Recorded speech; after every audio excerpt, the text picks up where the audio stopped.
அரைஞான் கயிறோடு தயாராக இருக்கிறோம். 6 மாதம் நிரம்பிய கண்ணனுக்கு புதிதான ஒரு அரைஞான் கயிறு. சாக்ஷாத் ருத்ரன் சிவபெருமான். திடீர்னு பார்த்தா ஒரு காளை வருகிறது. என்னப்பா காளை அப்படின்னு பார்த்தா அது ஏதோ காளை இல்ல, சிவபெருமானுடைய ரிஷப வாகனம். அந்த ரிஷப வாகனத்தின் மேல் அமர்ந்து கொண்டு சிவபெருமான் வந்து கொண்டிருக்கிறார். கையில பார்த்தா அழகான அவரே கோத்து கொண்டு வந்திருக்காராம். என்னன்னா அரைஞான் கயிறு. அந்த அரைஞான் கயிறை கொஞ்சம் உத்து பார்த்தோம்னா நிறைய பொன்மணிகள்லாம் இருக்கு அதுல. அந்த பொன்மணிகளுக்கு நடுவுல பார்த்தா மாதுளம் பூக்கள் எல்லாம் கோக்கப்பட்டிருக்கு. அதுக்கு நடுவுல பார்த்தா ஒரு சின்ன கத்தி. என்ன காரணம்னா இது ஒன்னொன்னுலயும் விஷயம் இருக்கு. பளபள பளபளன்னு ஒளி வீசணும்னா அதுக்கு பொன்மணி வேணும். நறுமணம் வரணும்னா அதுக்கு மாதுளம்பூ வேணும். வீரன்கிறதுக்கு அடையாளம் என்னன்னா அந்த குட்டி கத்தி.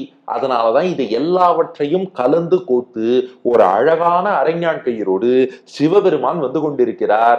இப்ப பெரியாழ்வார் யசோதை பார்த்தா, ஆகா கண்ணா, நாம கொண்டு வந்து என்ன பண்றது, பகவான் ஏத்துக்கணும் இல்லையா, அவனை அதுக்கு கன்வின்ஸ் பண்ணணும் இல்லையா. இப்ப குட்டி கண்ணன் என்ன பண்றான், இந்த அரைஞான் கயிறை மாட்டி விடும்போது அவனுக்கு விஷமத்தை பாருங்க. அவனுக்கு வலிக்காது, ஒண்ணும் பண்ணாதுதான். ஆனா குழந்தைத்தனமா கண்ணன் அழ ஆரம்பிச்சுட்டானா. இது என்ன புது அரைஞா கயிறு, என் இடுப்புல மாற்றேள், எனக்கு உறுத்துமோ வலிக்குமோ அப்படின்னு அழுதானா. பெரியாழ்வார் யசோதை சொன்னா, அப்படியெல்லாம் உனக்கு நாங்க மாட்டிடுவோமாடா, உன் இடுப்புக்கு பாங்காக இருக்கும்படி மென்மையா இருக்கும்படிதான் இந்த அரைஞான் கயிறு செய்யப்பட்டிருக்கு. அழேல் அழேல், அழாதரா குழந்தை, அழாதரா குழந்தை, இந்த உலகமே உன்னுடைய உடைமை என்று உலகத்தை அளந்து காட்டியவனே. அது மட்டும் இல்ல, பெரியாழ்வார் யசோதை கொஞ்சம் பதறிட்டாளாம். இந்த ஒரு அரைஞான் கயிறை இடுப்புல மாட்டும் போதே இந்த குழந்தை இவ்வளவு அழறதே, உலகம் அளந்தானே.